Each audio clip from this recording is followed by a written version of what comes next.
মধ্যপ্রাচ্য আবারও উত্তেজনার কেন্দ্রবিন্দুতে। মাত্র 5 দিনের ব্যবধানে পুরো অঞ্চলকে ঘিরে যুদ্ধের আতঙ্ক বিরাজ করছে। আকাশে যুদ্ধবিমান, ড্রোন ও ক্ষেপণাস্ত্র চলমান ধ্বনি এখন যেন প্রতিটি মুহূর্তেই যুদ্ধের সংকেত দিচ্ছে। ইসরায়েলের ধারাবাহিক আক্রমণে ইরানের অনেক এলাকা বিধ্বস্ত হয়েছে, নিহতদের সংখ্যা হাজার হাজার ছুঁই। আহত ও নিখোঁজদের তথ্য মিলছে বিভিন্ন সূত্র থেকে। ইরানের সর্বোচ্চ নেতা আলী খামেনির ও সেনা কমান্ডাররা হতাহতের খবর পেয়ে অস্থির। বিশ্লেষকরা বলেছেন তারা আহত সিংহের মতো প্রতিক্রিয়া দেখাচ্ছে। প্রতিশোধের প্রস্তুতি শুরু হয়েছে। ক্ষেপণাস্ত্র এবং ড্রোন ব্যবহার করে তারা আক্রমণ চালাচ্ছে বিভিন্ন লক্ষ্যবস্তুতে। কাতার, বাহরাইন ও কুয়েতের আকাশও উত্তেজনার মুখে। তুরস্কের আকাশও ঝুঁকির মধ্যে। ইরানের ছোড়া ক্ষেপণাস্ত্র পশ্চিমা সামরিক জোট ন্যাটো এর প্রতিরক্ষা ব্যবস্থায় ধ্বংস করা হয়েছে বলে দাবি করা হয়েছে।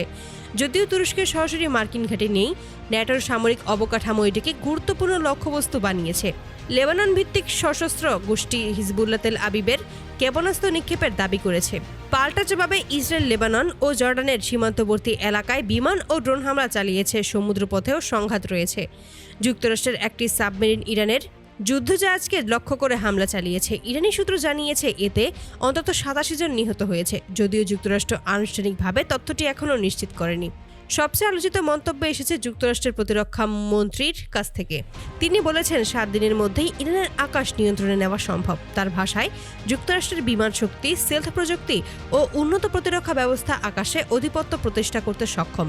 সামরিক বিশ্লেষকরা বলেছেন আকাশ নিয়ন্ত্রণ মানে কেবল যুদ্ধ বিমান ওড়ানো নয়, প্রতিপক্ষের রাডার, ক্ষেপণাস্ত্র প্রতিরক্ষা ব্যবস্থা এবং কৌশলগত অবকাঠামো ধ্বংস করতে হবে। এটি বাস্তবায়িত হলে মধ্যপ্রাচ্য নতুন সামরিক ভারসাম্য তৈরি হতে পারে।